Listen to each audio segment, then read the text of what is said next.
Still do 7 NUFC Matters shows for free a week. But if you want to support the channel, there are a few ways of doing it. Hit the like button on each live broadcast or video. This helps the channel grow. Hit the subscribe button and select the all notifications option. Hit the thanks button to buy a super sticker. You can do this on the live chat too. You can also join our Patreon page or buy us a coffee at the link in all of our video descriptions below.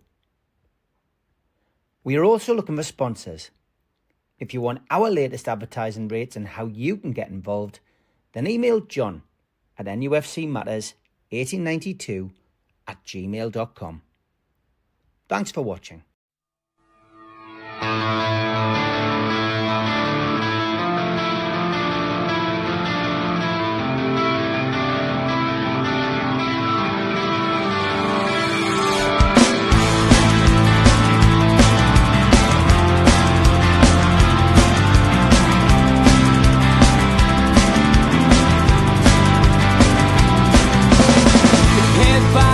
Critics attack. It feels like I've been talking to myself again. But it's the only way you're ever gonna learn. You look back and it's all in the past. I'm dwelling on the thoughts I cannot say to you. If I don't say the words, then maybe it's not true. And it feels alright when they come and say to you, you're the only thing that makes us all believe. Good evening, welcome to NUFC Matters. It is the three amigos, the perfect way to kickstart your Newcastle United weekend. Good evening to Mitch, to Steve, to George, to you at home, and looking forward to entertaining you for the next just sort of a couple of hours as we look ahead, of course, to FA Cup weekend and Newcastle playing at 3 o'clock on a Saturday. Wow. It doesn't happen very often, so it's always nice when it does. But plenty to talk about, and I think as the podcast that does cater for let's just say the more mature crowd, and yes, you could take that as an offence, but this isn't aimed at kids. This show, it is slightly more advanced for those people who have tuned in. I'm sure I don't need to explain that to you, but I think it's only right we pay tribute for the first half hour or so to somebody who's made such a big difference at our football club over the years. And we were hit with the news prior to the Leeds United game that Kevin Keegan had been diagnosed with cancer, and that his family were wanting some privacy as they coped with the situation, the ongoing situation. I myself have texted Kevin, as I know many others have. I've had many of the ex-players who maybe didn't have Kevin's number, have been in touch with me, asking me for the number as well. So I've done what I can to help reunite people, and it's a sad situation, but I don't want this to be a sad half hour. I want this to be, just like give us your own personal memories of Kevin. I've had the pleasure of getting to know Kevin over the years, and having a situation develop where he's become a friend and somebody who I can give a call to. And I've never abused that, never overused it. And I know there's many in my situation. I know many of you out there have probably got Kevin's number and probably dropped him a text yourself. But he's much more than, a manager, because, of course, the one thing that gets thrown out there all the time is Kevin Keegan and the entertainers. But, we have to remember that he came to Newcastle when we were in the doldrums, the real doldrums, flirting with second division, as it was called then, mediocrity. And he came as a player and, set Tyneside alight in those 2 seasons that he was here. And he got us back to the promised land of the first division. Following on from that, though, he then leaves, goes off and plays golf for 7 years, and then comes back as a manager, and albeit a rookie manager at that, and somebody who never even contemplated going into football management, but came back and again answered the call that Newcastle put out. And the rest is history. He came back again, of course, under Mike Ashley. Wasn't as successful, mainly because of the owner. Nothing to do with him. And once again, he was as from his perspective, he stood up for his beliefs and unfortunately had to take the owner to court because what transpired was that it wasn't what it said on the tin, but there was lots of things going on behind the scenes which shouldn't have been. And Kevin, of course, won his case, was paid out, rightly so. And since that moment in time, has been back to the Northeast on many times. I had the great honour of hosting him at the Falcons, of course, when he came back and managed the Entertainers one last time against Liverpool to raise money for numerous charities. And I've since worked with him on many after dinner shows and had the joy as a fan of putting together my favourite forward line, Keegan, Waddle and Beardsley at the Fed. And of course, at the Tyne Theatre in Newcastle. One of those I actually did the interview myself, and we included Terry Mack on that panel. So to sit with those four players and have them alongside me, my heroes, is something I'll never forget. And ultimately then giving Gibbo the opportunity to do the same at the Tyne Theatre was absolutely fantastic. So yeah, Kevin, I think superlatives. There's so many I could give, but he is a legend. I would like to add my name to the cries for something being done at the club. I think, to be honest, Kevin is bigger than a statue. I think one of the greatest honours that you can have is have your name endorsing a stand, and I think it is about time that we had, as well as the Milburn stand, which is of course what the West Stand is still affectionately known by us. I think that maybe the East Stand. Or maybe the Gallagher end. It's the two that are up for grabs, I guess, in our minds. One of them could be the Kevin Keegan stand. I think that would be a fantastic tribute to KK. The East stand was there when Kevin was there as a player, and of course that could be redeveloped in the future. But for now, maybe the East stand is the one that we call, the Kevin Keegan stand. But I think that would be lovely for him, lovely for the family, and a true testament to a man who, like Joe Harvey, got the club, got the area, and and ultimately gets us, and did so much not only for the football club but the region as well. Who could ever forget him running in a multi-coloured top, shall we say? I'm not going to dare say the colours, but he in the Great North Run, to try and unite football supporters at a time when football hooliganism was at its height, I guess.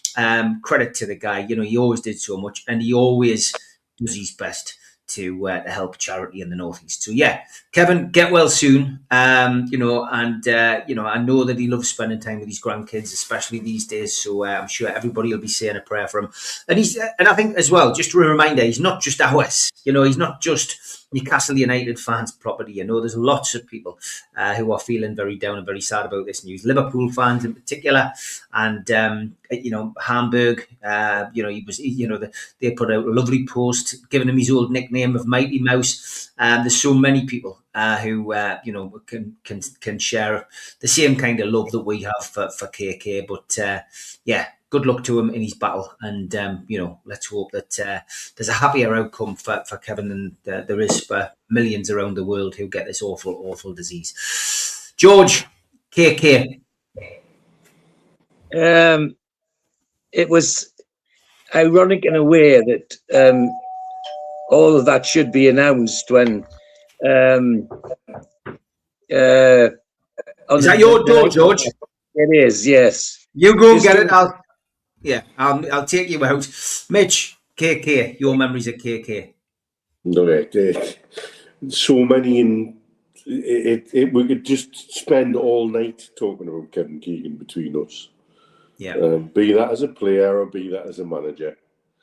And I think the bit you've touched on there, mate, for us to remember and take a step back from, is the impact that man has had on world football. It's phenomenal.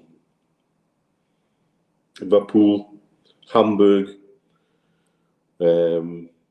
Obviously, as you know, I've got friends from Hamburg, and he's loved in Hamburg. Okay, the friends I have in Hamburg are actually St. Pauli fans, and even they love him. And yet, it's when you have all of the history we have with him as player and manager, and then at his European impact and his impact at Liverpool. Yeah, he's much more than ours. He's much bigger than Newcastle United in many ways. God, that's my door now. That's your door. Do you want to go and get that? And I'll bring your dad back in. Nah, because I'm right. not expecting anyone, so they can go hang. All right. You kind of look at the impact he's had worldwide, and you look at the reaction in the world of football. One of the loveliest, one of the most touching ones I've seen are from Man United fans saying, all joking aside, I would love it, just love it, to see him beat this. And I think if you want to take something from the world of football and turn it from a rivalry into something that's a message of support and hope, I think what a lovely thing to do as far as I'm concerned. Yeah. And I think, it's something that realising the place in the world game this man has, and we've been lucky enough to have him as a player and as a manager, and share so many different, different memories and stories, both as a player and a manager. He came to us when he had so many options and almost still had the world at his feet, and decided that he'd follow his heart. And what a journey that took on the first time. And then what a journey it came second time round. Unbelievable. So, we could talk all night about him. But one thing for sure is as he was a footballer, this is one he'll put a lot of fight into, and the world of football is behind him. George, you were rudely interrupted by somebody at the door. You can start again. We didn't get much into it. Believe it or not, it was me postman. Never mind. At this time of night. Aye, his little red van on me drive. Yeah. Anyway, KK. It was. I was beginning to say, because it was ironical that it happened to be announced on the night of the Leeds match, when it was almost his spirit pervaded the game, because that's what it was like. It was a bloody Kevin Keegan game, end to end, full of mistakes, full of beautiful football. It was almost as though it was played out just for that. And it was good that the fans got into it. I have to say that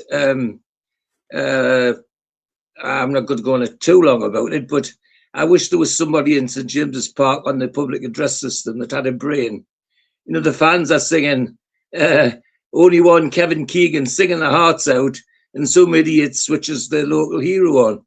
Well, I like local hero, but not at that time. I didn't. I just wanted to be singing Kevin Keegan. Well, never mind. That's something else.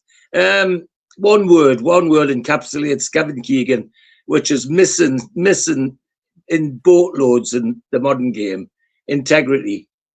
In Kevin Keegan, everything he did was about the club, the fans, the team, and not necessarily about him. But the one thing he guarded was his own integrity. And hence, in the end, it was an integrity that separated from Kevin Keegan from the club, because of the protected seats situation that he put his name to, and he didn't like that. And you can't get away from that. And it's missing so much in the game today, and he leads it from the front by spades in terms of football. And of course, I have various other special reasons for be fond of Kevin Keegan. I think I've shown the photograph of me being presented with a Sport England ambassador's badge at Gateshead Civic Centre by Kevin Keegan. I knew I was going to get this ambassadors thing from Sport England. And they said to turn up the Gateshead Civic Centre for lunch, and it was going to be presented there, but they didn't tell us who were going to present it, who was going to present it. And as we went into the Civic Centre, there was a door open on an adjoining office. And Marjorie, quick as a flash, says, "Hey, Kevin Keegan's in that room. That's who's going to present your thing." So I quickly got on the phone to Neil and said, come and have your lunch with me and meet Kevin Keegan. But unfortunately, Neil was in a lecture in the university at the time.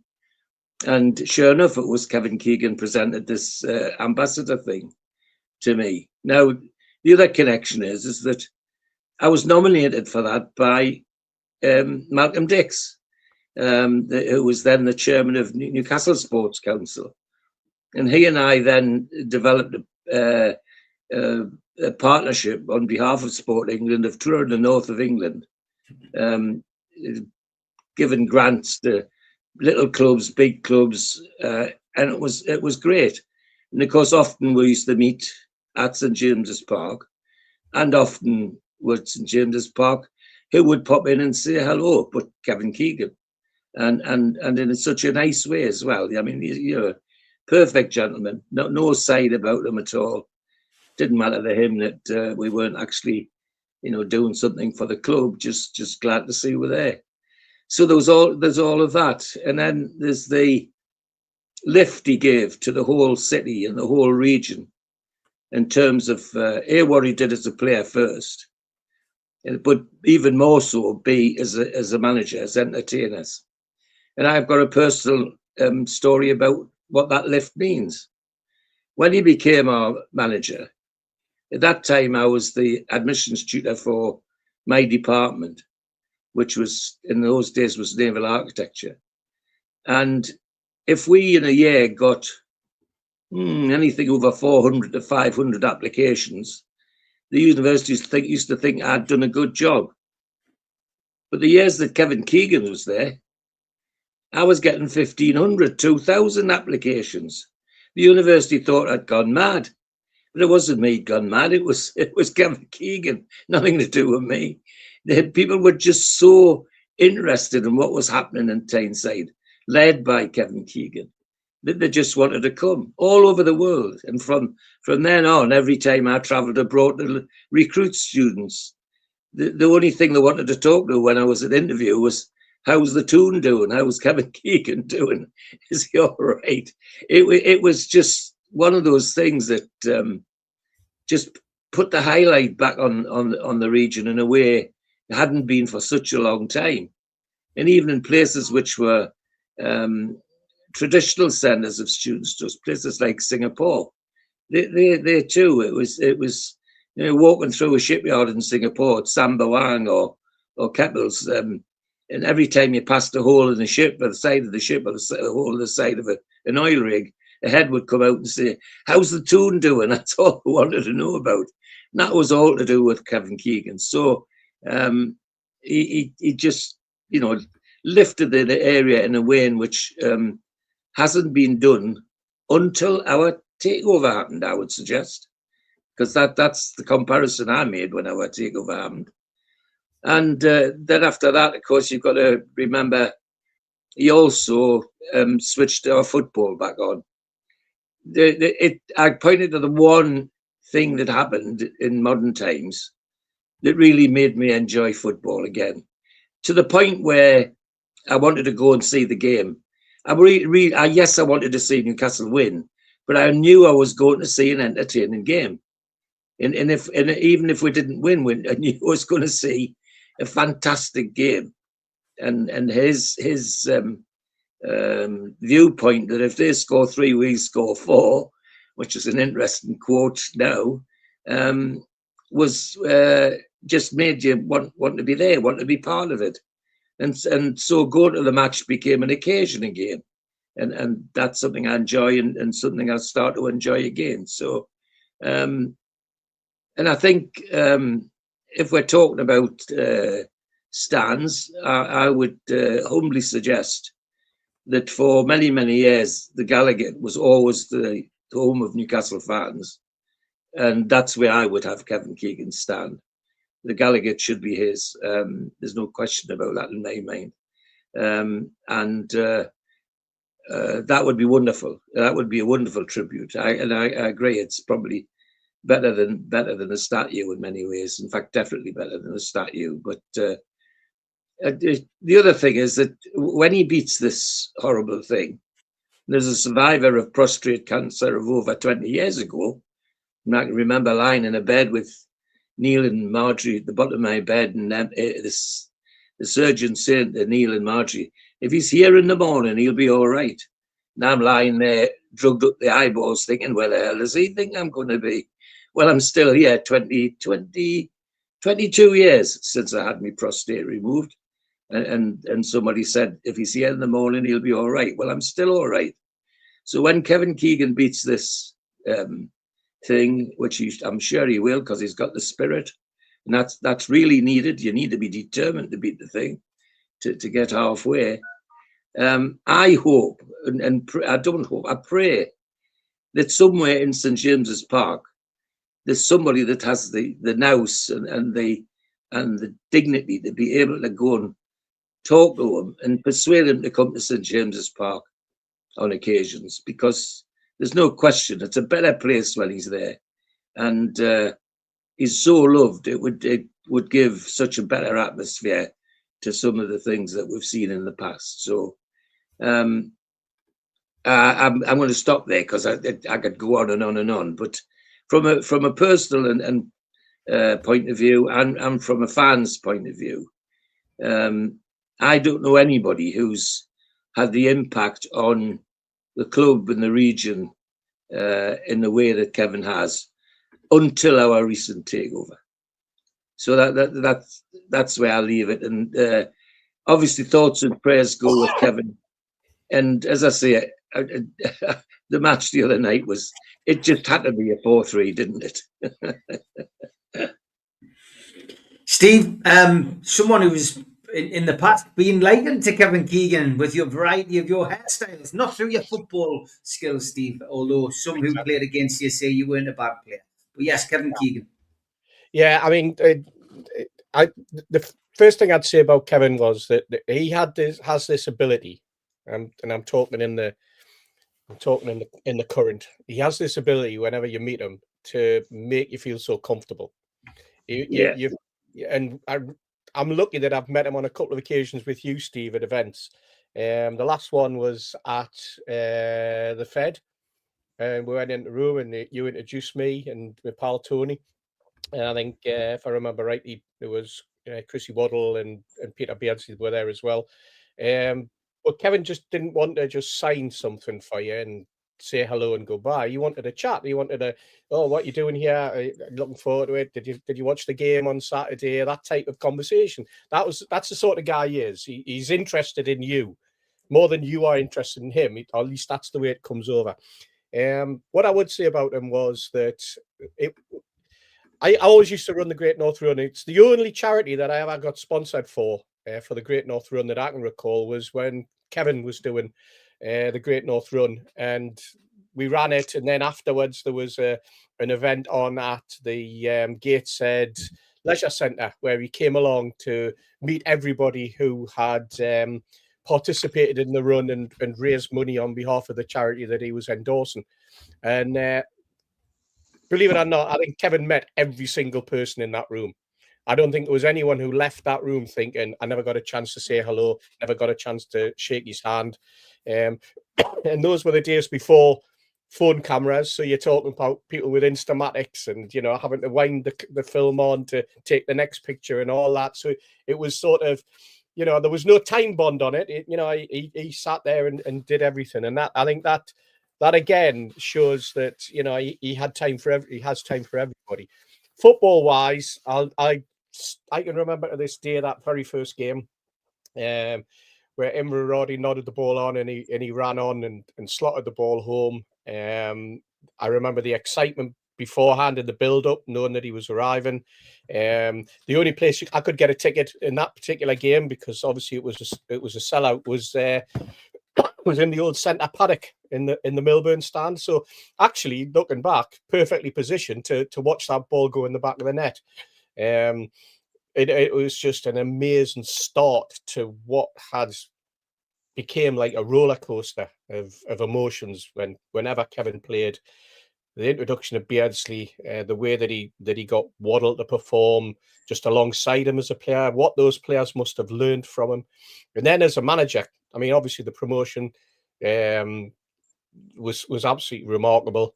The connection he had with Terry Mack. But then when he came back as a manager, I think to this day, I mean, everybody talks about Maiden Castle. We all talk about visiting Maiden Castle and watching them training.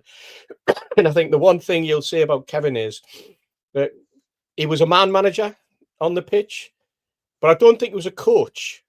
I think he was just one of the lads, because anyone who watched those sessions, it was just him and Terry involved in the five-a-side games. I don't think there was any tactics or anything like that put together.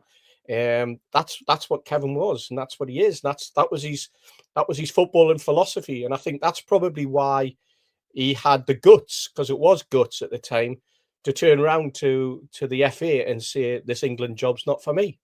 You know, I'm not enjoying it." Because he wasn't out there on the pitch with the lads day in, day out. This was something new to him, and he had come in because it had been request. You know, there'd been a demand for him to come in. He was helping out, but he wasn't enjoying it. And when you read it, you know what he has said, and subsequently, I think that's definitely came over in the way that he managed that whole situation. Could there be a stand after him? A stand, a ground? I would name anything that was put forward. I would be happy to endorse, naturally, because Kevin for me is the person who gave me the excitement back in supporting Newcastle United after some very, very dull times in the late 70s and early 80s. You got your appetite back from 82 onwards, and you never wanted to shake that.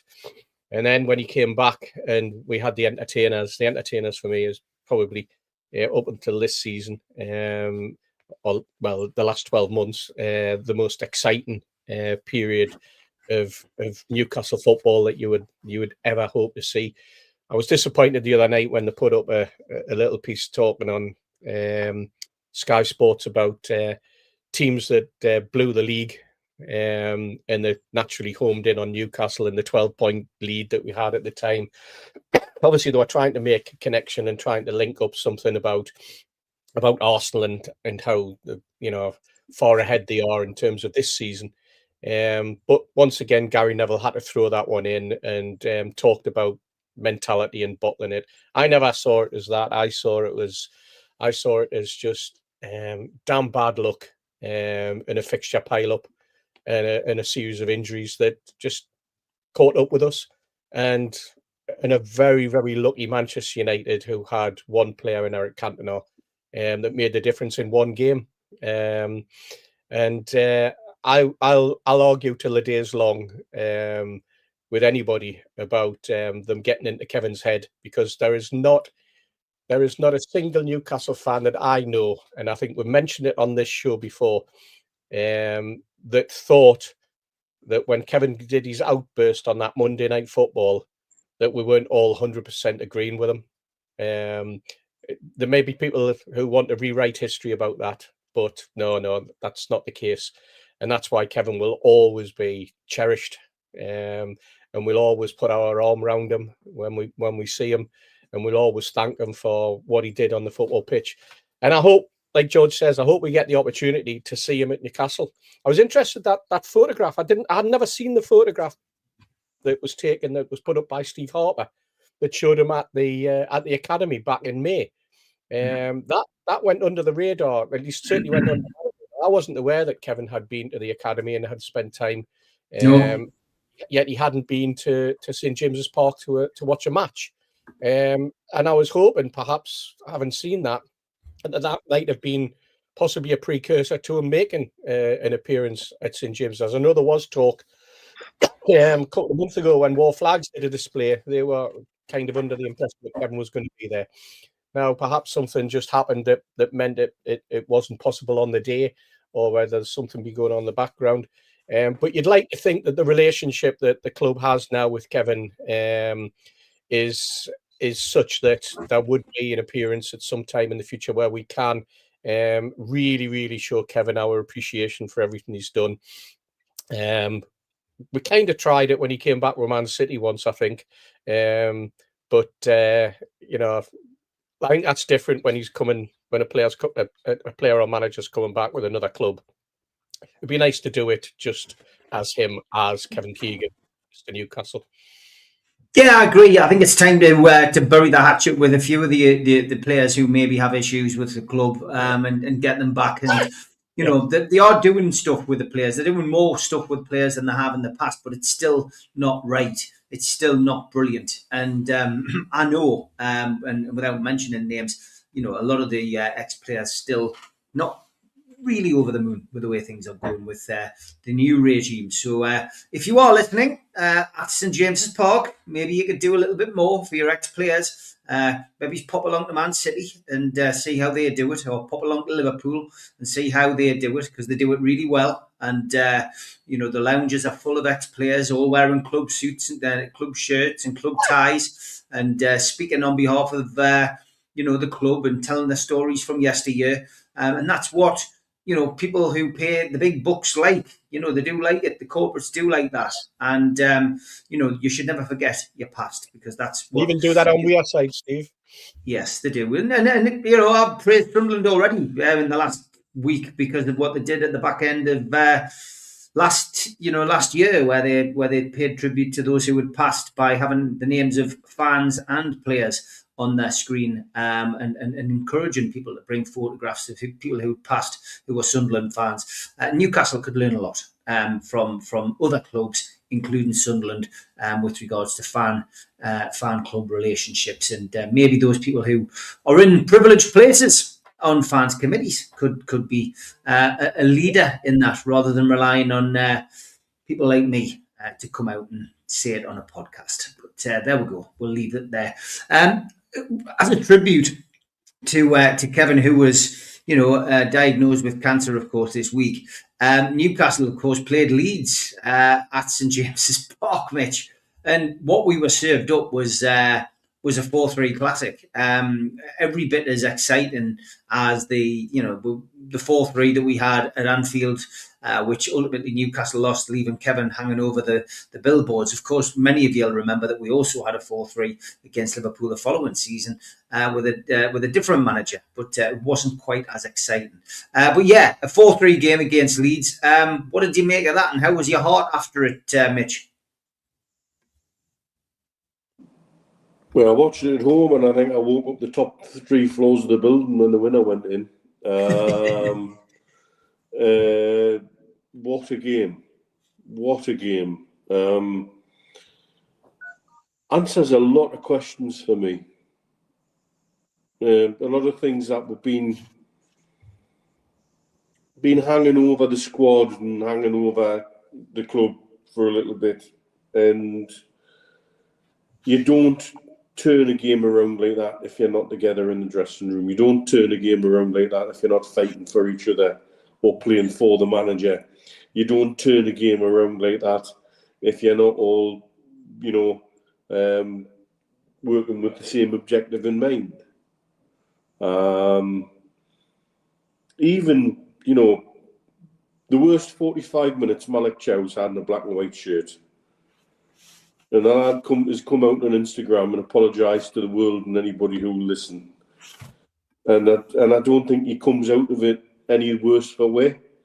He comes out of it fully supported by everybody in the club and outside of the club and the fan base as well. Honesty. You kind of beat a bit of honesty. And I think we showed a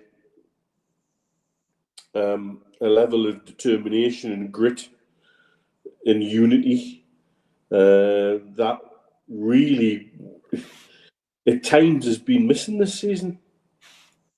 If you could have bottled that and put just a few drops of that into a couple of games, Man United away, Mackham's away, you know. But I think really Oh, yeah, I heard that on the telly, Paul, and I was disappointed with that. I'm also disappointed there's not been more made. I had a chat with Stu about this the following day. Calvert-Lewin knew exactly what he was doing with that injury with Shaw. If you look, he goes like a rag doll and makes sure his entire body weight goes through Shaw's legs. He knows exactly what he's done there. And it's a good job we don't have a return fixture because I think somebody would be putting the right up Calvert-Lewin's Jacksy from our side in any return fixture, because he knew exactly what he was doing, because he then beetled off, didn't even say apologise or ask how Shaw was doing. He just fucked off to the other side of the pitch. He knew exactly what he did. And well, yeah, you expect that out of some fans, but even Bruno told them where to go when the winner went in. So you get your desserts in the end. But what a turnaround! What an absolute effort. Lewis Miley. Not only is he looking like the best midfielder in the club, possibly the best right back at the club, let's just slot him in at centre back for 10 minutes as well and see what happens. Dear me, what an absolute delight of a player. And the fact he didn't give the ball up for that, for Joe Linton's goal. Yeah. There's I reckon on that pitch, 21 of them would have let that ball go. He didn't. Absolutely didn't and wouldn't. Kept it in. And then the rest is history, You just cannot believe that the age of the kid and that he seems to just be getting better and better and better. But like I say, I think we really, it's answered a lot of things for me. Now, we'll look ahead to the game at the weekend. Very different competition and very different circumstances going to the next game. But what an absolute, truckload of momentum for us to carry forward. And look where we've ended up in the table all of a sudden. And, there's people looking around thinking that even I've seen 2 or 3 of the fan reactions of Man United fans that, where the hell have they come from? Tell you where we've come from. We've never actually been that far away. We just needed to string a couple of wins together and that shakes the table up. That's the way it is. And then you start to get annoyed because you think, well, bloody points we've dropped. But again, they were showing stats at half time about how we hadn't taken any points from losing positions yet. Well, we put that right as well. So much to take out of that. That's positive. Yes, some negatives. Yes, there's things that need to be improved upon. But to win in that fashion, I think, is just, gives so much momentum and so many things to build upon. And that squad will be bouncing for, the next couple of weeks on the back of that. 3 wins out of 3, George. Starting to put runs together. The latest winner ever in Premier League history, 112 minutes. And Harvey Barnes getting another couple of really impressive goals. Bruno scoring our 21st penalty in a row at St James's Park. Lots of records being broken, lots of positivity, and finally on that run. But what a game, George. Brilliant, wasn't it? Oh, unbelievable. And in so many ways, it had it all, didn't it? It had great attacking, it had rubbish attacking, it had great defending, it had miserable defending, had some good goalkeeping, had some terrible goalkeeping. You name it, it was all there in that one game. And as I said it before, for it to happen on a night when we're not celebrating, but commiserating and sending my love to Kevin Keegan, it just seems as though it had to be a 4-3.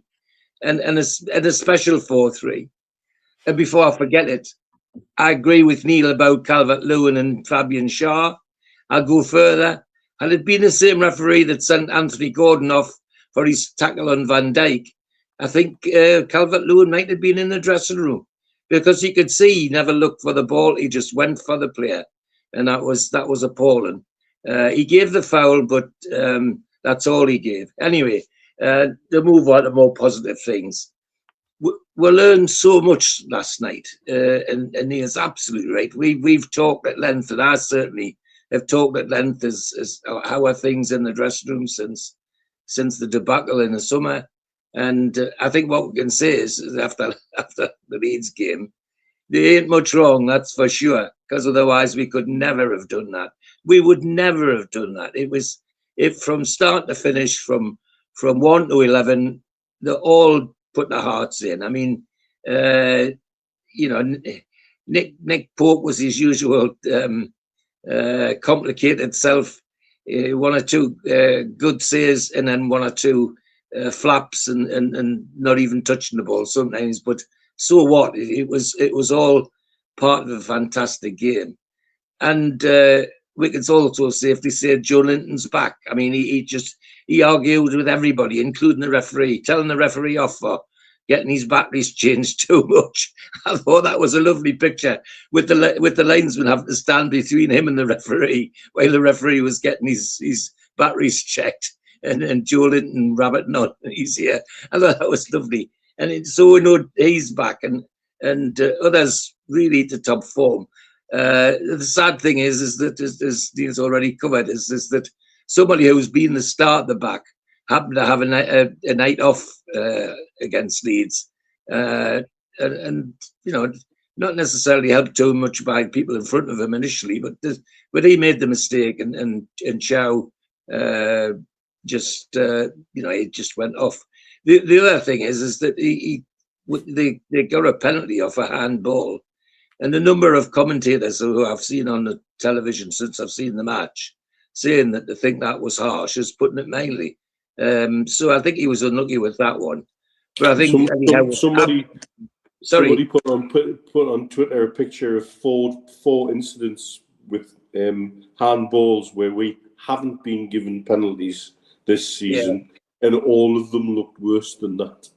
Yeah. It just and it comes back to what we're banging on with referees about consistency, not just within one referee in the game, between referees and VAR groups, about what is a consistent measure for handball in particular, because we've been done like a kipper with that one. When you look at some of the ones we haven't been given, it's outrageous. Yeah, absolutely, and we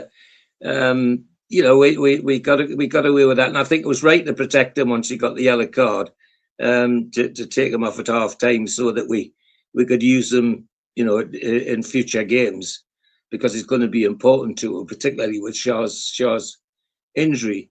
What else did we see? Well, again, what captain showed, he is the captain. He was everywhere, and when he wasn't on the ball, he was cheering up those that were on the ball, and doing his own sort of magic. And that ball on the outside of his right foot for Joe Linton's header was one of the best balls you'll see in football.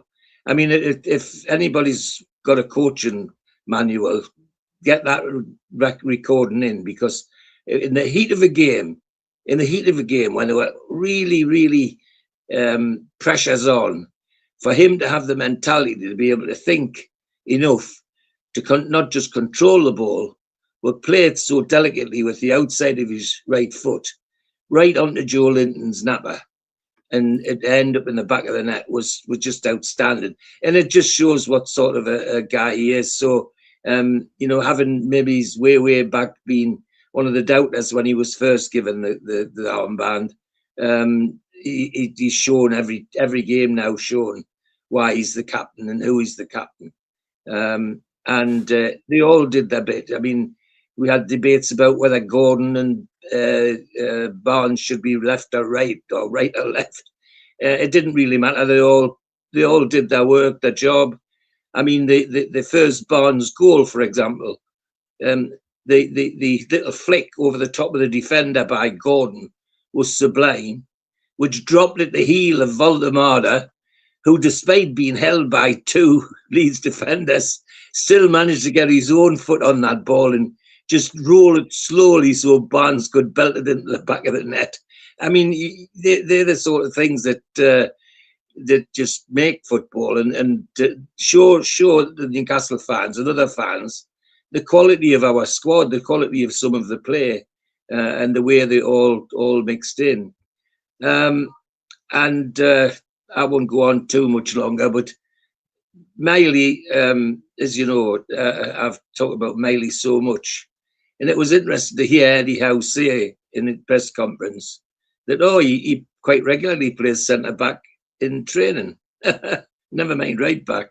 Well, I don't care where they play him. He's that player who can play anywhere. And as I hate to repeat myself, he's as close as Duncan Edwards at 19 as I've ever seen since Duncan Edwards passed away in the Munich disaster. And I've got a feeling that he's going to leapfrog some people into the World Cup squad with the way he's playing at the moment. And the other thing is, I'm glad Neil mentioned it, but I'll mention it again. When he chased that ball to the corner flag, Steve Hasty will know what I'm going to say. There weren't another player, not a Leeds player, followed him because they all thought it was going for a corner or a throw-in. Well, that's how Shearer used to get lots of goals for us in the past. And he never gave it up. Lewis Miley didn't give it up. And he was in a prime tackling position when he turned around with that ball. And if the Leeds man, I was Leeds manager, I would be kicking some backsides for defenders who didn't track him out because they allowed him a free run to the edge of the penalty area where he could place a blind ball to Bruno to move it on to Joe Linton's head. And, it just is all magic.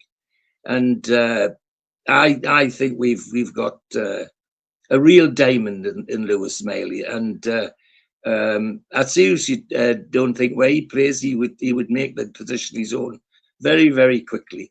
But that it should end up 4-3 to us and have our captain waving goodbye to the Leeds fans after the fourth one went in was a nice change that it was on our side.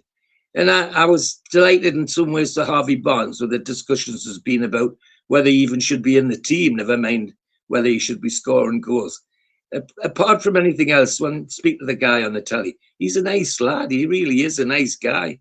And he gets the whole Geordie thing as well. I'm sure he does. So I was pleased for him. But what a night. And of course, the volume in terms of the fans was turned up as well because of the activities on the pitch. So, one of those nights you'll always remember. I must say, I'm not going to go as far as one of the Sky Sports reporters I heard, was it yesterday morning or this morning when I was watching the game, and he said he was privileged to watch one of the best Premier League games ever. Well, was it really that good? Well, if it was, I'm glad it was us, because I've still got the memory of us playing in one of the worst Premier League games ever just a couple of weeks ago. So yes, more please, more. If that hasn't done something for the energy and the desire in our dressing room, nothing will, because that was everything coming back together, so that we're ready and 100% ready for the cup. Steve, 4-3 against Leeds. It was a humdinger, really. That's a good way to describe it. Absolutely, Steve, and it was great to see two teams going at it. I mean, I don't want to sort of sound as though I'm praising Leeds, but it takes two teams to produce a good game sometimes. Yeah, absolutely. I don't think anything really away from Leeds United, away from home, where they wanted to play football. Yes, there were times when they went 2-1 up, or when they were leading, where there was a lot of time waste and there was a lot of trying to take the sting out of the game, despite the fact that they play a similar type of game to us. They were taking times at free kicks, times at throw-ins, but that's gamesmanship, that's game management, and that's something that's crept into the game, and we just have to get used to. And it's something that we've been accused of in the past. But let's not take anything away from the 11 players on the pitch and the lads who came on to replace those who were either struggling or who went off through injury. It was a squad performance. There's no question about that. We've talked about it on here a couple of weeks ago. We said that we asked the question, didn't we? Is this team capable of going on a run? Is the squad strong enough to be able to go on a run? And I think what we've seen over the last 3 games is the answer possibly to that, in so much as yes, we are. You know, you mentioned earlier about the surprise of where we are in the league all of a sudden, and Man United fans looking over their shoulder and going, where did that come from? Well, it came from 3 great wins. And another aspect of our game that we have criticised in the past, especially in the sort of that period of November, where we didn't seem to be, you know, really firing on all cylinders, was the lack of goals. And in particular, that we said we needed to get midfielders to start scoring goals. Now, I look at the last 3 games, we've had goals from 1 defender, 1 striker, and we've had goals against Burnley by Joe Linton and Bruno. We had a Palace, it was Bruno.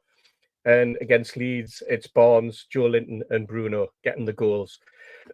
Now, that in itself tells you that we're connecting together in some way. There's work being done. There's players who are coming back to fitness. There's players who are back in form. There's players who have perhaps been carrying injuries that are now reaching the level that they need to. And perhaps we're reaching that level and that level of fitness and that level of confidence just at the right time, the start of the year. 3 wins off the belt, a little bit of a break this weekend, and then 2 cup games coming up. And I think that the more I think about it, the more I'm convinced that there's a run on its way here, and that we're going to climb that league. The only other thing I'd like to mention, it's nothing to do with the game as such, but for the last 3 games at St James's, the disabled lift at the Gallagher end hasn't been working. That lift's been there for 30 years now. I don't think we must have had any maintenance done for 30 years by the look of it. The way that people access that lift is shocking. Where it goes to, you know, the facilities, and to have a situation where a lift for disabled fans is inoperative. And I'm led to believe it's going to be inoperative for the next 3 games as well. So that'll be, you know, obviously a problem with spare parts, or probably, you know, that type of thing. But I was quite annoyed to see that Newcastle aren't putting anything on to help cope with that. I actually had to go because George uses the disabled lift, and we'll find it more convenient to go onto the platform on the concourse that way, and then walk along to the 1892. I actually went to the security gates on Wednesday before the match, and I went to the security office and asked before I met George, will the lift be in operation this game? And believe it or not, nobody in the security office knew that the lift was even off. And they didn't have a clue. And when I said, look, it's chained up at the moment. Oh, well, yeah. They actually said, oh, yeah, it'll be open. And I said, well, it's chained up. It's not open. Oh, well, it'll not be working then. This is like, you're thinking, what's going on with this football club of ours? You know, we're talking about the 100 days of Hopkinson. Maybe if he spent some of these 100 days of his time at Newcastle United actually going round the ground, establishing some of the issues that there are and doing something about them, that might help. I've heard of another fan, somebody stopped me in the Irish Centre before the match and said that they'd had problems with accessing the lifts, even though they've got a pass for to get up onto level 7. And were actually accused by a steward that they didn't have a proper disability, and they were being stopped from going up in the lift. Not this again, really. And he actually showed me his passport. They have a passport that you show to allow you to lose it, and was told by a security guard, you don't look like you've got a disability, so get to the back of the queue. I tell you what, now that's putting yourself in a position. Nailed on lawsuit. That's discrimination. Absolutely. £10,000. Thank you very much. Do not pass go. You know that anybody looking at that from a legal perspective, what is it your right to decide who does or does not look disabled enough? Exactly. I was horrified. That would be, unfortunately, I mean, the way that will work, and I have had experience of that in the security industry, is that it'll be the person who has said that will be taken to court. The football club, obviously, they'll have a security company as the person who supplies the security, so they'll be there as the employer, but it won't be the club that'll get done by that. It'll be the person who said it, because they should be trained accordingly. But that's wrong. So yeah, Steve, annoying to hear that. And it's funny, I was speaking to my dad today about accessibilities to lifts and stuff like that at the club, and it's it is a problem for people, because there's a lot of people with heart conditions, there's a lot of people with disabilities, there's a lot of people who just struggle to get upstairs, and they need help. I had two people reach out to me privately last season with this exact thing, getting stopped at the turnstile by somebody who said, you're on a ticket which is a reduced price. What you on that for? Oh, well, it's because of my disability. Well, you don't look disabled to me. And yeah, you're right. It's a training issue. It's an individual's ignorance. But by God, it's a horrible optic. Yep. Absolutely horrible optic, and that's going to bite somebody on the arse eventually. And that's exactly the kind of story the tabloid papers love. It's like you're setting yourself up for failure. And when we talk about haranguing the club to be better, it's things like this, and they don't sound like much on the surface. And you're right, it's a training issue. It's not hard. Yeah. But fucking hell, we're better than as a club and as a group of people. We're better than that, guys. Last time I went to Magic Weekend, I was in the Lasers End, and my seat, I had to access it. There was a flight of about 20 stairs I couldn't avoid. To get to my seat, I had to get these 20 stairs. And that takes me a little time. I can do it, but now when I was halfway up, the steward was at the top of the stairs to shout, "However, man, you've got a bloody queue behind you." God almighty. Isn't that lovely? And nearly, when I got to the top, I could hear him with me stick.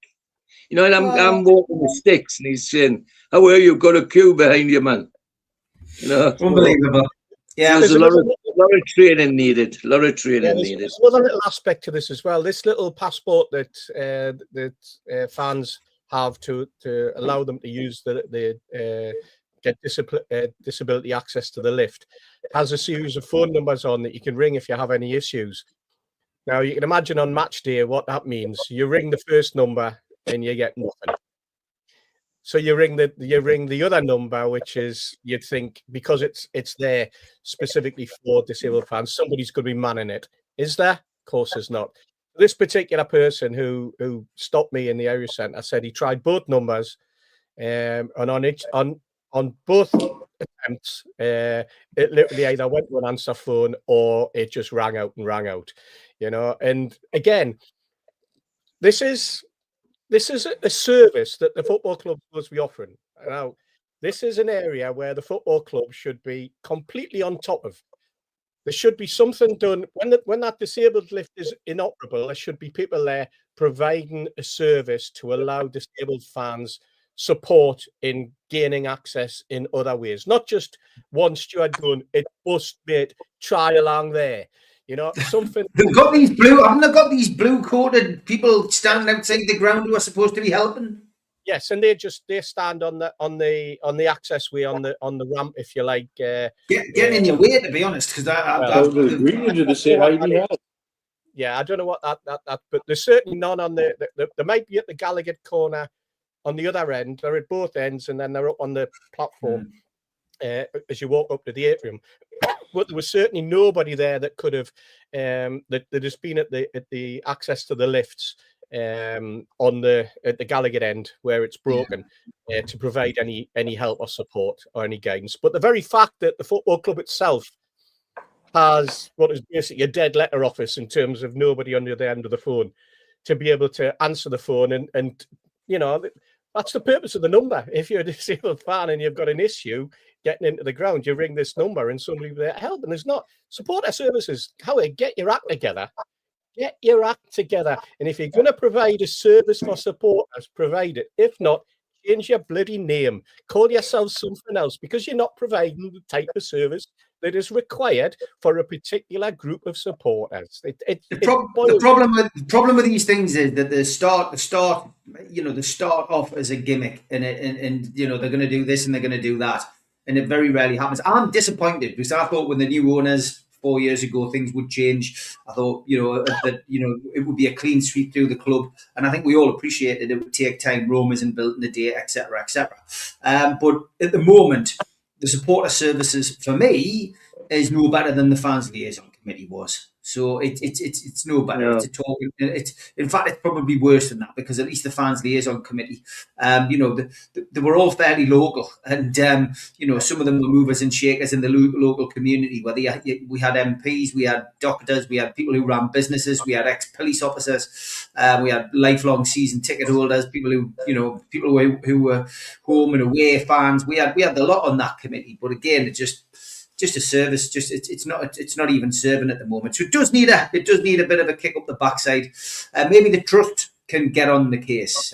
You know, that's what they're supposed to do. Paul from Tune Review has had a He did. It was his issue that made a couple of people reach out to me. You know, because he was frank about the issue he'd had, and I actually had a chat with Paul about his issue. And again, he was quite open about it, which, you know, for anybody with something medical, that to be made to expose their medical history in such a way, it's not right. Yeah, it's not fair. It's wrong. What's missing with a lot of people is the lack of common sense, says Stephen. Yes. Absolutely. Phil says, I go to the game with my friend and brother-in-law who are both in wheelchairs. The queue for the lifts are getting bigger because there are many who simply can't be bothered to use the stairs. So there we go. Most stewards on match day will be from agencies, says Derek. What use is a fans liaison group, lads? Well, yeah, I mean, a fans liaison group, you know, it should be given a bit more power than it does have. But yeah, it's a talking shop. And at the moment, unfortunately, you know, our owners clearly aren't talking with the supporters like they should be. The trust, we've been through it on here. We don't need to go through that again.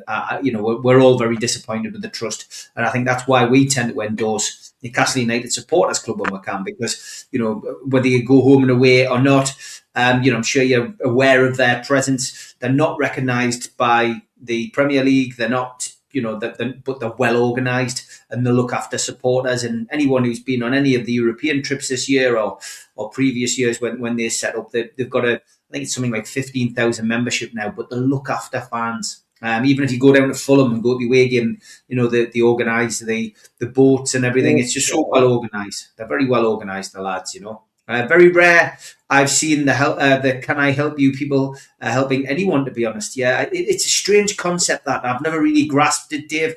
One person actually followed me all the way up to the, I mean, I'm not carrying a disability. I'm not looking after anybody with a disability.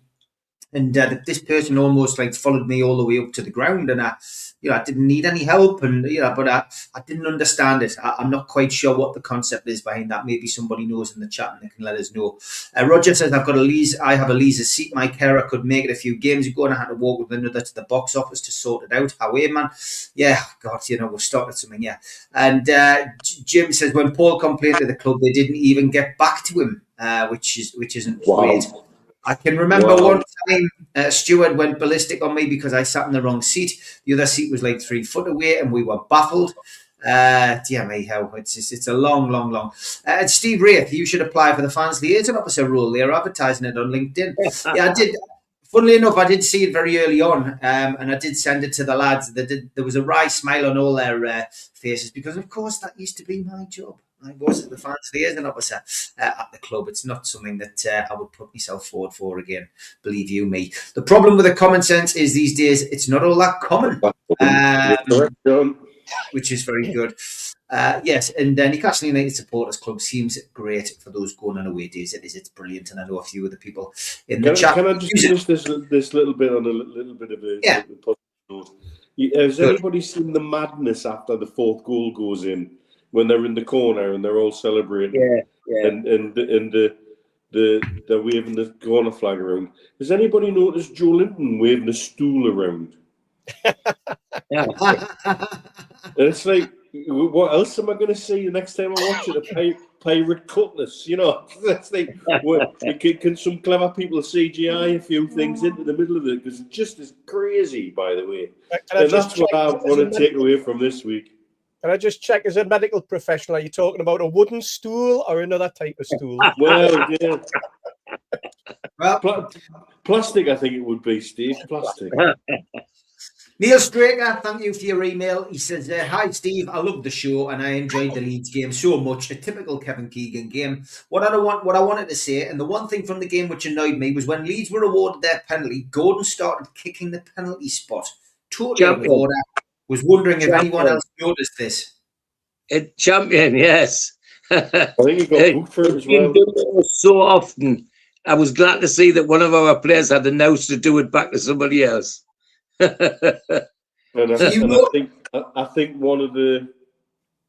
somebody else got booked for it in one of the midweek games as well. But by God, he didn't just scuff the penalty spot. It looked like he had a bloody Massey Ferguson across it. Yeah, there was an incident at Man City, wasn't there, where I think it was the Brighton player was trying to scuff up the penalty spot, and the Man City player was standing over it to try and protect it.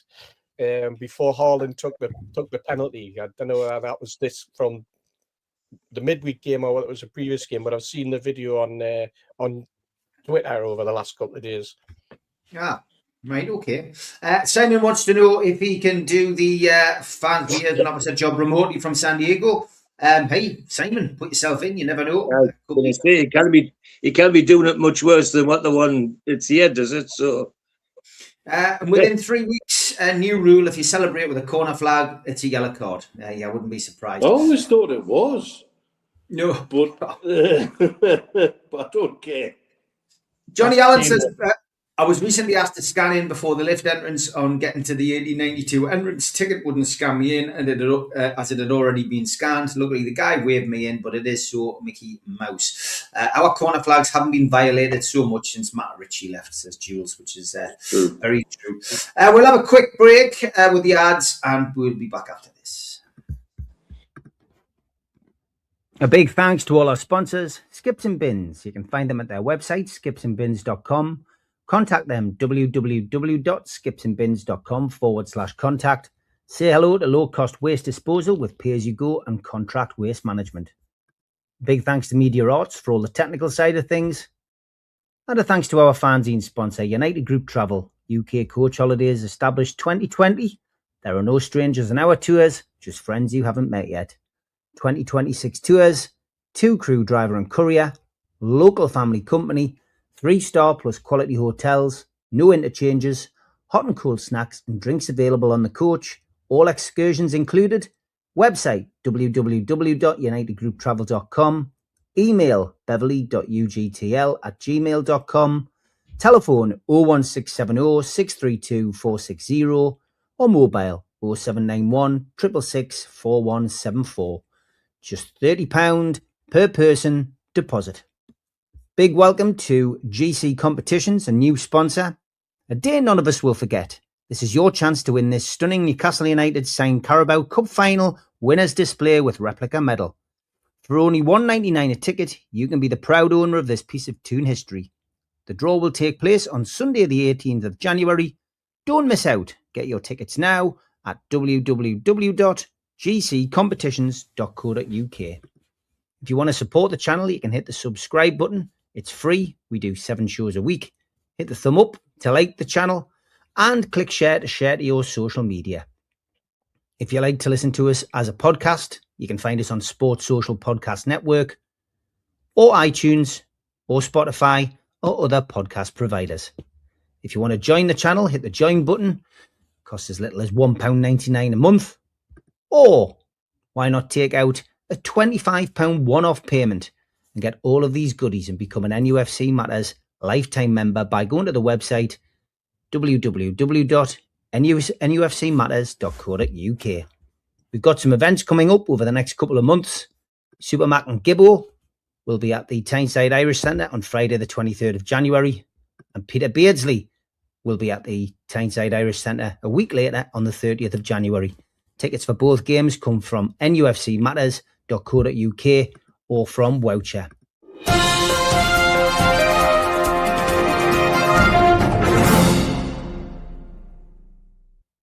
Okay, it's that time of the show where we put out a warning. If anyone is of a nervous disposition or easily offended, probably best to go and do something a little bit less boring instead. We've got your tweets of the week. We don't take any responsibility for these. We get sent these quite a bit by lots of people, so we will let them take the blame, not us, but I have vetted them accordingly. Plenty of signs this week, but first up, no, someone has slashed my tyre, lads. Brilliant. Brilliant. A lot of time and effort's gone into that, clearly. Do not the pigeons. I think someone's put something over the top of that. That's clearly on weir side. I was going to say, is that outside of Sunderland Royal Hospital? Probably. There's no circle thingy with a slash through it, so I guess it's okay. Unbelievable. Very satisfying hikes at the Glory Hole Caves. North Glory Hole, South Glory Hole, and cave access fees apply. So there you go. I'm not sure where that is, but I think it's somewhere in America. Thank you, Jimmy. Notice, husbands choosing painkillers must have a signed note from their wife. And looking for a second wife. I'm fit, successful, an outdoors man, and an artist. A noble way of getting yourself a date in Jimmy's neighbourhood. And follow traffic rules. Someone is waiting at home for you. An unexplained rise in stalking cases after deployment of new traffic safety signs.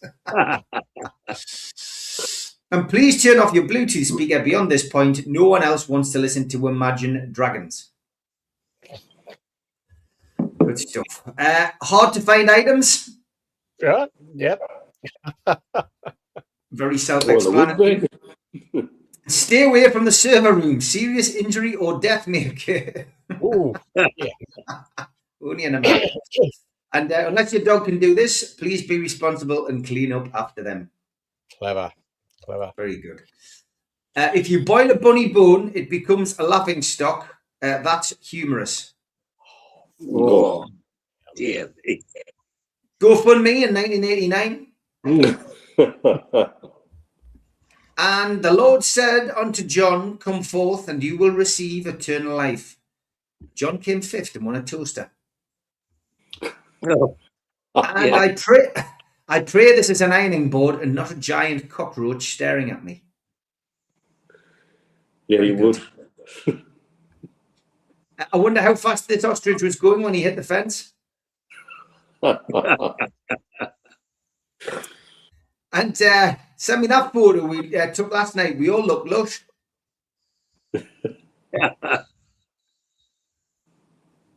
Father's Day gifts, the tie you wanted, the tie you're getting. And why do women never have to take a DNA test to see if it's their child? No hopes for humans anymore. Put some oil in my pan and this happened.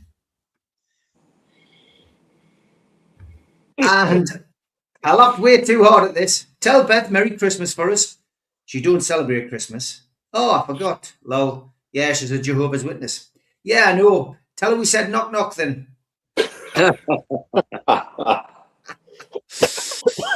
another one of those Facebook names. Pizza Hut. Excellent. I bet he gets a few orders. Next time someone tells you nothing rhymes with orange, just show them this picture of Leanne Rhymes with an orange. Is that Harry's ball sack hanging around her neck? Oh, dear me. It could be. Man suffers heart attack, dies at work, and co-workers gather for a group selfie thinking he's fallen asleep. Unbelievable. And I'm sure there's an easier way to blow up a balloon, lads. Oh, yeah. How are we supposed to sample this? And why is she wearing gloves? And this is a night out with Mitch and Stu. I'm coming out for one drink. 2 hours later. This was sent to me at Christmas, and I missed it, lads. If you're feeling the pinch this Christmas, just show the Bens this. Oh, classic. It's a classic, that. Another one of those bizarre lookalikes. Del Boy George. Wow. And Wolves yet to win a Premier League game this season. That's where Ruben Amorim comes in. Yep. Very good. My doctor said now that I'm older, I need to install a bar in the shower. Oh. Fair enough. Spotted in Newcastle today, the most Geordie number player ever. Why? I bet. Carla, branch manager at Hegarty's estate agent.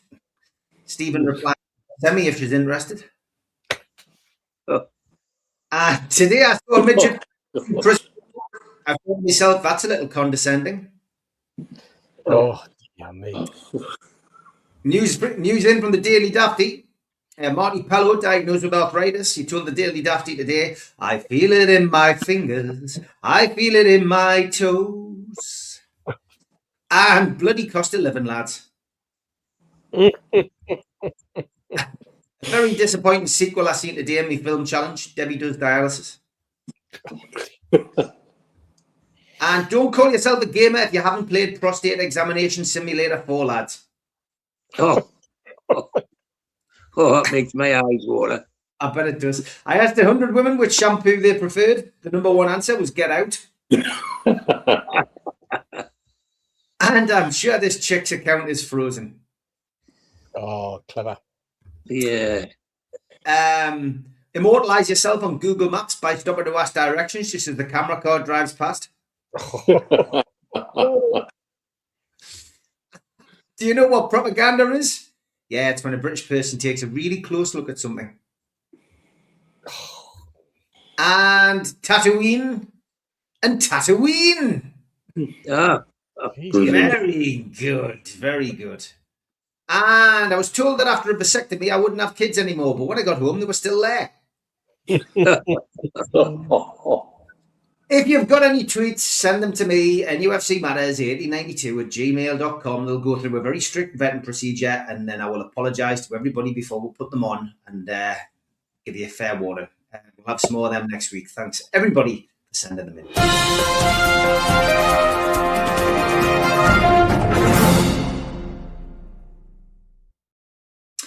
Okay, welcome back. I've just got time before we look ahead to the FA Cup third round match against Bournemouth tomorrow to ask the lads about their favourite games, high scoring games. I did forewarn them about this just as we came on air, and Mitch just shouted a load of obscenities at me because I said my favourite one was Leicester, Newcastle at home when we won 5-4, and it was Roy Aitken's debut, and we'd signed Roy Aitken to tighten up the defence, Mitch, didn't we?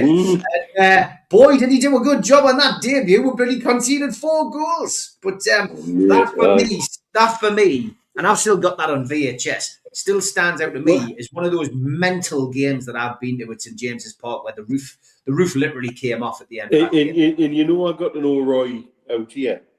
Yes, you did. And when he was sporting director at Al Ahly. And he still rates that as one of his best ever games, full stop. Yeah. It was mental. Yeah. He says that game is in his sort of top 3 or 4 games that he's played in. Amazing.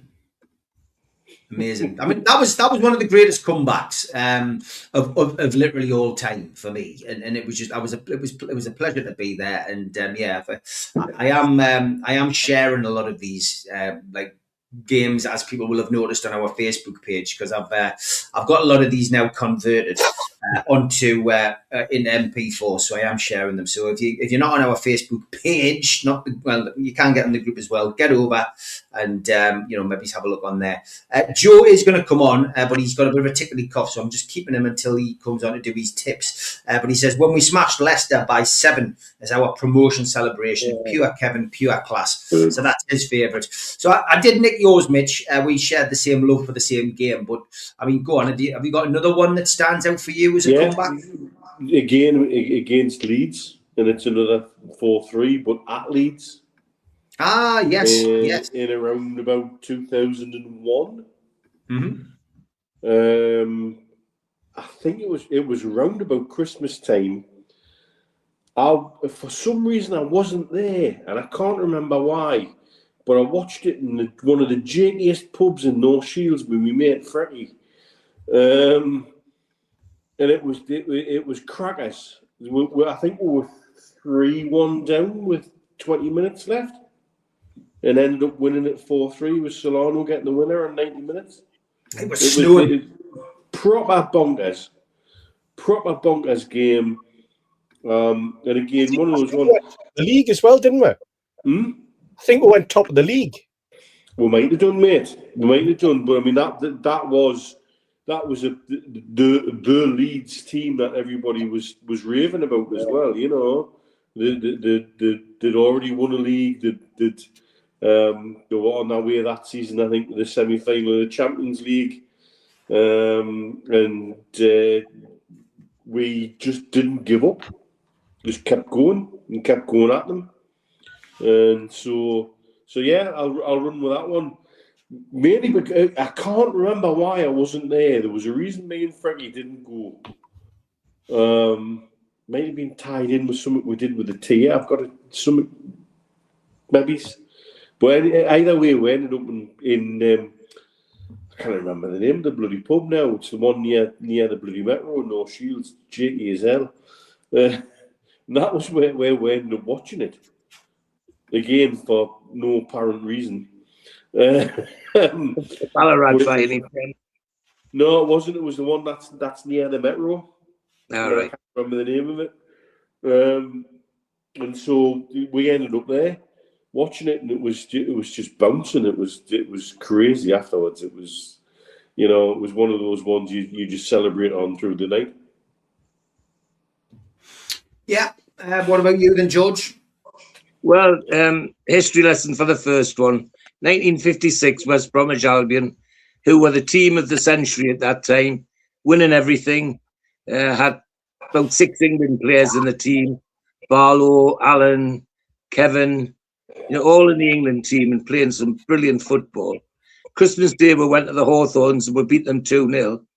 Boxing Day, my birthday, they came back, and 56 was an important year for me, because that's the year I'd signed Football League forms for the club.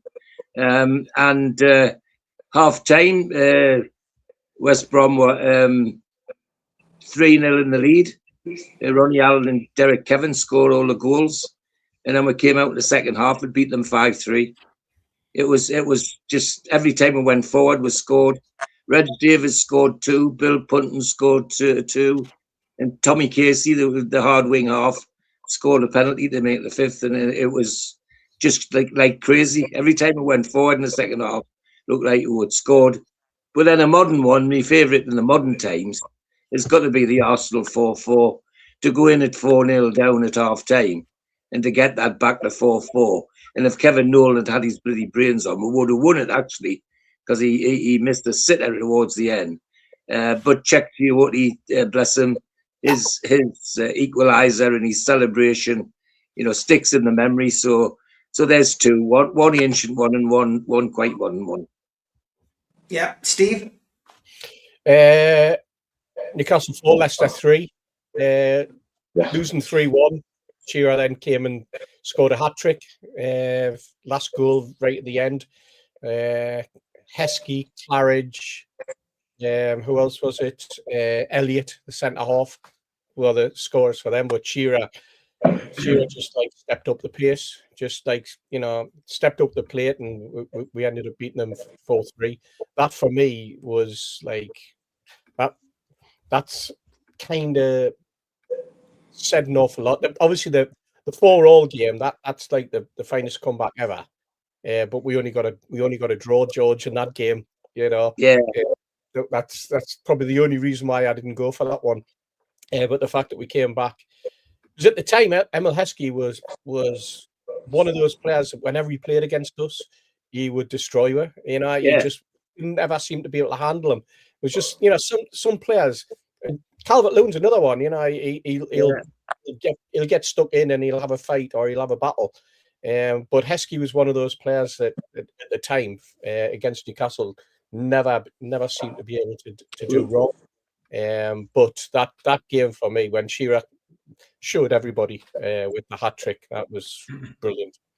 But to tell you another mad game I was at was the 5-5 with QPR on the plastic pitch. Oh, the plastic pitch.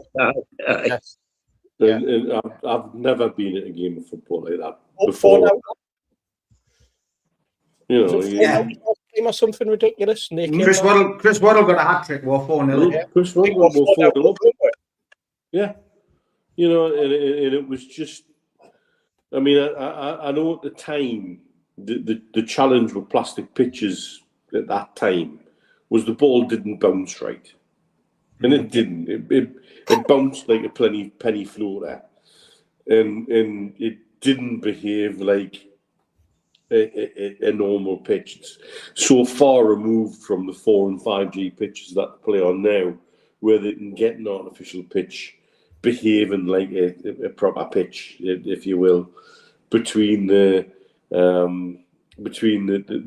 type of artificial grass they use and then laying the various rubber bits over the top and what have you. At that time, it wasn't. It was just like watching a penny floater bounce around the bloody beach. It was one naivety of not really understanding how that worked. Yeah. And not understanding how we'd got the 4-0 up. Because we'd got the 4-0 up by bloody happenstance more than out else. And then we were playing a team who knew how that pitch worked and then took advantage of that. And then we were scrambling and ended up having to bloody scramble a point out of it. It was one of the craziest games I've ever been at. Cannot really call it a comeback, more of a fuck up, to be fair, but a high scoring game that created, you know, so much ridiculousness. Yeah. What a game. What a crazy game. You talk about being unprepared on the artificial pitch, Mitch. Those were the days when the players' footwear was basically the trainers that they were wearing indoors. You know, there was Astro boots in those days. You know, it was gazelles. Yeah, your choice on an artificial pitch that at that time was short molded studs. Yep. Or trainers. Yep. Yeah. That's right. And the amount of them who went with trainers, because if you were in short moulded studs at certain parts of the pitch where the artificial grass had been worn, you run the risk of sliding if you dug your foot in. And so the amount of them who reverted back, and if you look at some of the pictures, look at the random selection of footwear some of the players are wearing. If you look at pictures of them at Luton and at QPR, who were the two big ones who had the pictures then. And you're talking everything from bloody Adidas LA trainers to Nike Pegasus to bloody high-tech Silver Shadow. Because it was like, what can we wear that might give a vague advantage on this pitch? And nobody knew. Yep. Mm-hmm. Nobody knew. It was bizarre. It was random. And then you'd end up with a ball that would bounce like a penny floater at any given moment in time, and then bounce low at the next moment in time. I'll tell you what, I would have loved it. Wouldn't have liked to have been a goalkeeper there, because there's no way you can predict where the ball's going. Yeah. No. John says, not really a comeback, but fine out away, a last-minute winner from Palace. Sticks in the memory. And Phil Shuttleworth, this game, I've loaded it onto our Facebook page, the 6-6 against Tranmere in the Zenith Data Systems Cup. That's a great game. 3 hat-tricks in it. And 7-6 That penalty also shootout. not the first live game on Sky. First live game on Sky. Yeah, we hold a few records like that. We have the first ever televised FA Cup. First ever televised FA Cup game was on BBC One between Newcastle and Liverpool at Anfield, and Floodlight game. Yes, first floodlight game. Floodlight game. Portsmouth. yeah, exactly. But that 661's on our Facebook page, Phil. So if you haven't found the Facebook page, go on. If you go onto the reels, you'll find it on there. The full game and interviews are on there. It's a great watch. 74 FA Cup replay against Nottingham Forest at Goodison Park. I think we won 3-2. Biggest ovation was when Bill Shankly took his seat in the stand above us. Thank you. 1-0, 1-0, 0-0, and then a 1-0. They were the two Forest games after the fourth. They got struck off. Just a couple of announcements. We've added Kenny Wharton to the Peter Beardsley night. Kenny doesn't do talk-ins, but Peter would like him to come along and do one. So if you're going along to that night, we do advise you to get a ticket for it. It hasn't sold as well as normal, that one.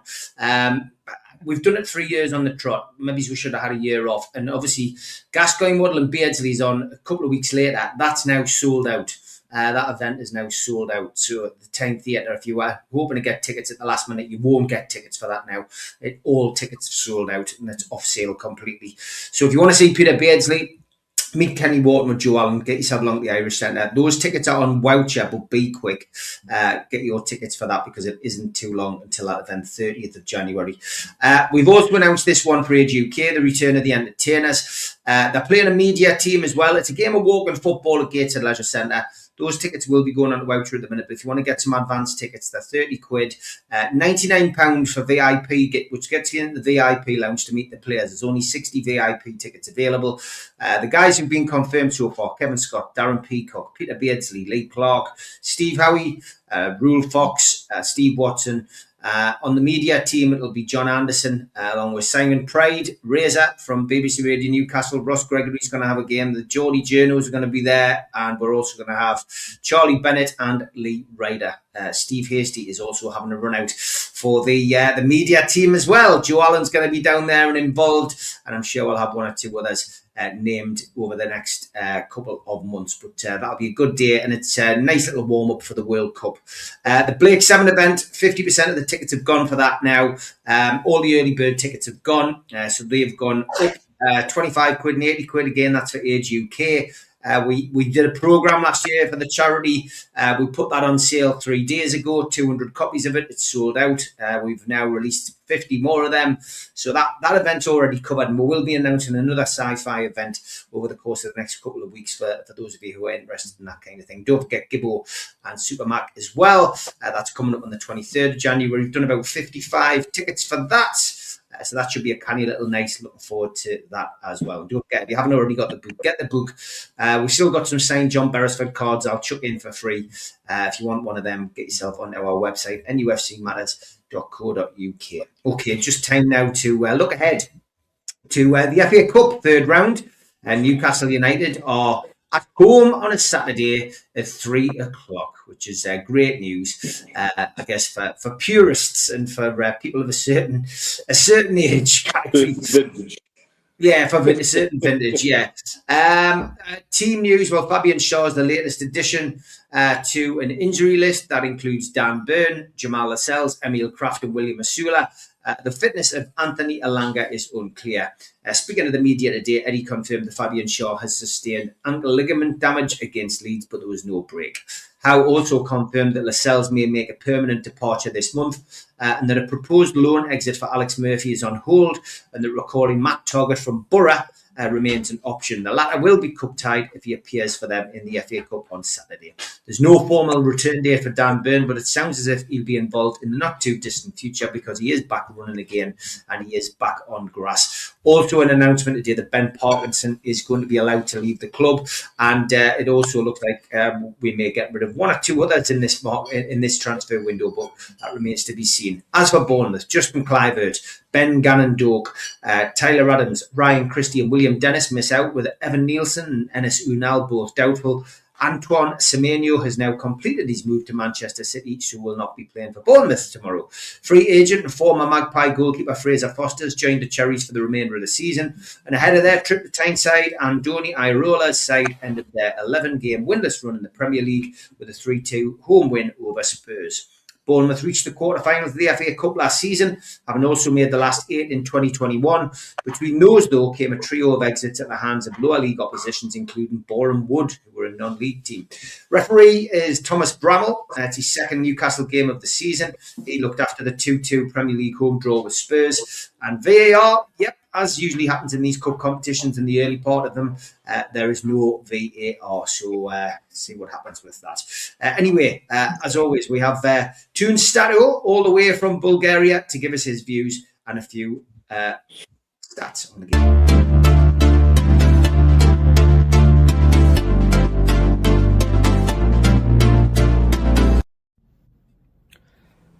Hello everyone, with the stats before the Newcastle game against Bournemouth tomorrow in the third round of the FA Cup. What a game in midweek, Newcastle beating Leeds with the latest officially recorded goal in the Premier League, winning goal scored in the 102nd minute by Harvey Barnes. And Bruno Guimaraes scoring from the penalty to become the 35th penalty taker in Newcastle's Premier League history. Out of these, 31 have scored, and 4 people have taken penalties without scoring for Newcastle. Now, when it comes to the FA Cup third round, actually Eddie Howe has lost 6 of his last 9 home games in the FA Cup, including 2 with Newcastle against Cambridge in 2022 and against Brighton last season. When it comes to Bournemouth, actually they have won their last 4 away games in the FA Cup, while the 2 teams have played each other in the FA Cup 2 times before, every time in the third round. Back in 1973, Newcastle going ahead, and back in 1992, Bournemouth eliminating Newcastle in a replay. Now, when it comes also to players, Harvey Barnes already has 9 goals, so he's the top scorer of Newcastle in all competitions alongside Nick Woltemade, scoring so far 5th in the league and 4 in the Champions League. Now, let's hope we go through, but also there's a big game in midweek with the semi-final in the Carabao Cup looming, as well as Newcastle now sitting 6th in the table.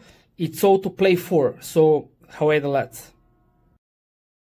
Good stuff. Thank you to you, my friend. And it is time for Tyne Tips now.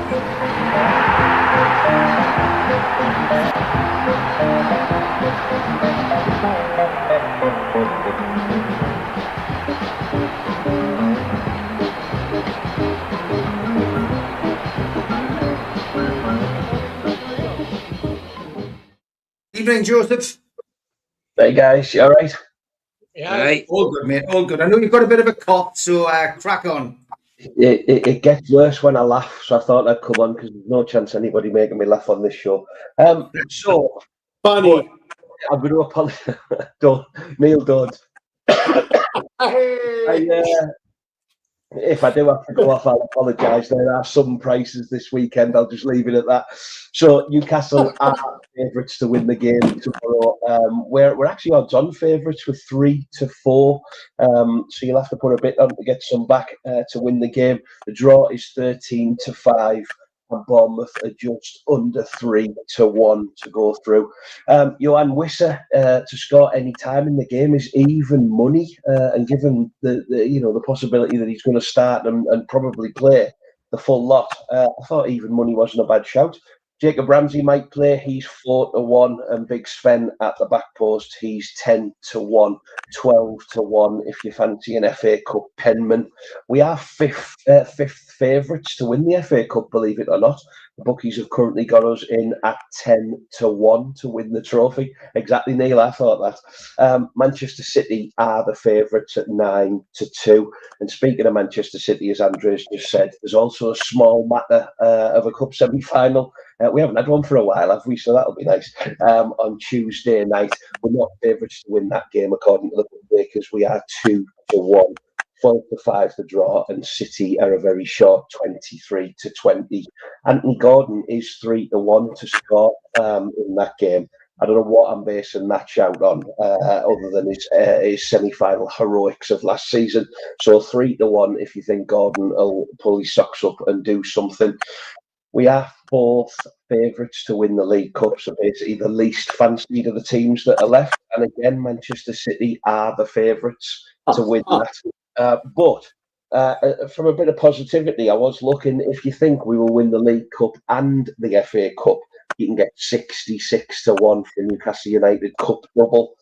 Throw the Champions League in there, Neil, and you can have 1,250-1 to win through the 3 cups. So I'll stick 50 quid on that. Why not? But I'm not well, so gamble responsibly, everybody. Please take care. Thank you, mate. We'll let you go because I know you're not well. Take care, Joe. See you soon, mate. Good stuff. Okay, coming to the predictions. Mitch, give us your take on this game. What you expecting tomorrow? Depends on what kind of team Bournemouth send out. I have to say, the way they've let Semenyo go is class. As a club, to say thank you the way they have through the official website, for him to do what he's done through social media, to say thank you to them. You know, as a club, they're getting what, 70+ million for him, and he knows what that means to the club, and the club knows what that means to him going to Man City. But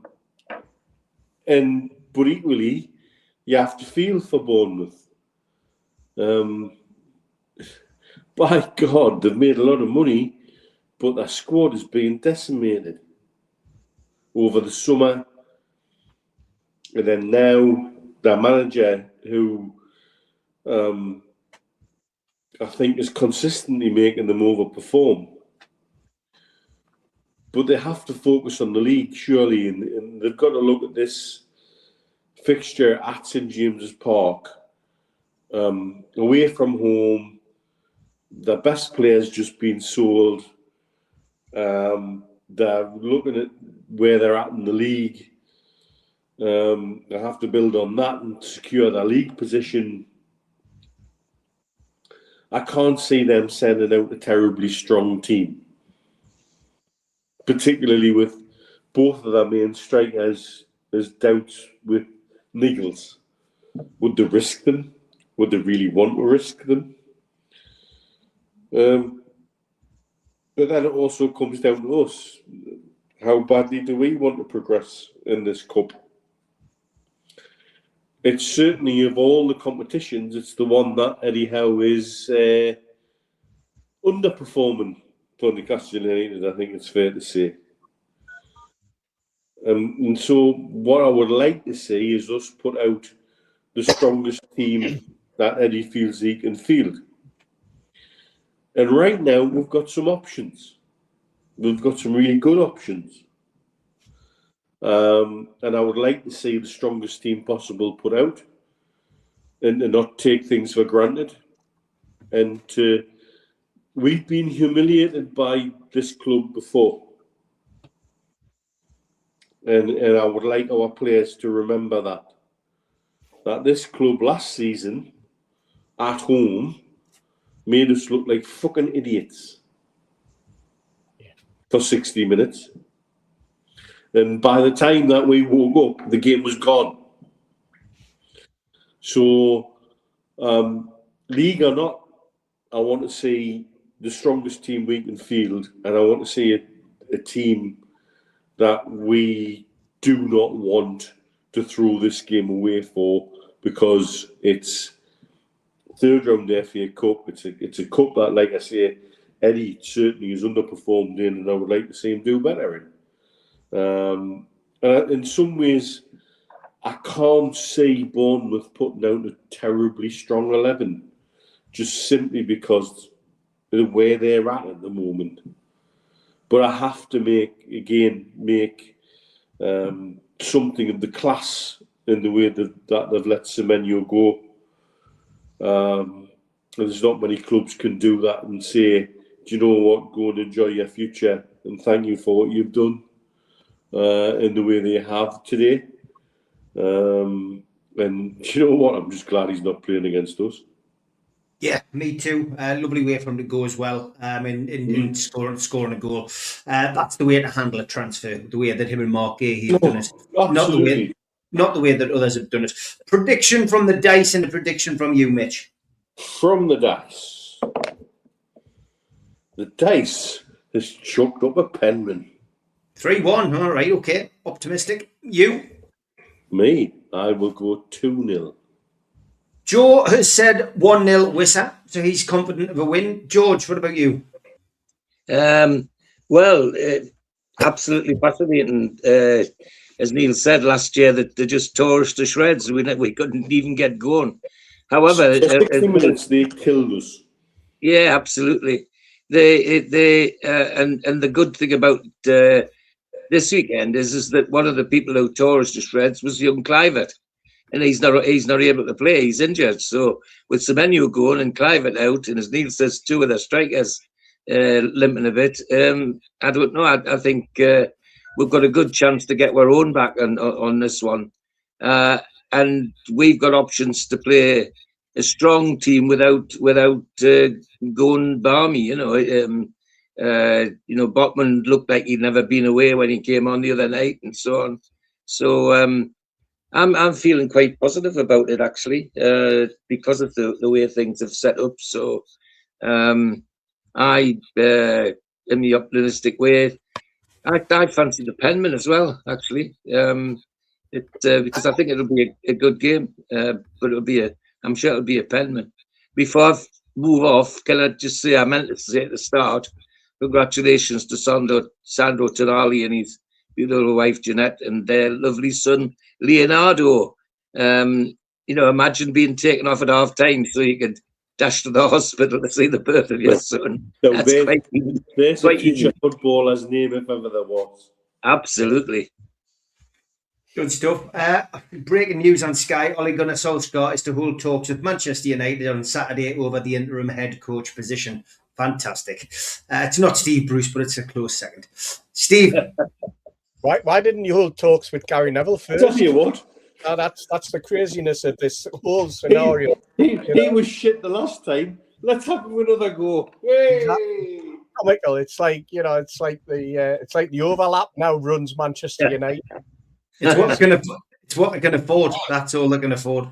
Exactly. This is an interesting one. We're not going to face Semenyo, as it says on the strap line there. We're not going to face Semenyo on Saturday because we're going to face him in midweek.